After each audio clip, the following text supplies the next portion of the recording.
Alciviadh Bebi, student shqiptar në Rum, u dorëzua dhe deklaroi menjëherë se Cenobegun e kishte vrarë sepse donte t'ia shiste Shqipërinë Jugosllavisë. Kur u mendua se eliminimi i Cenobek Kryqëzit ishte orkestruar nga Ahmet Zogu, historiani Hasan Bello thotë se bazuar në dokumente, vrasja ishte nga italianët për të zhdukur influencën e jugoslavëve në Shqipëri.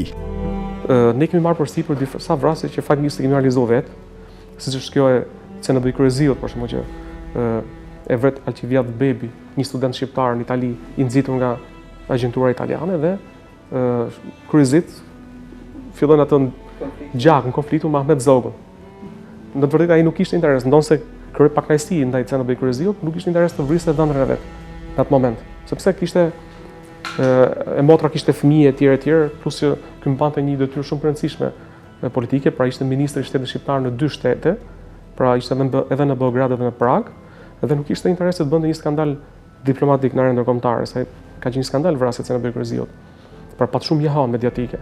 Dhe janë pikë minus për shtetin shqiptar.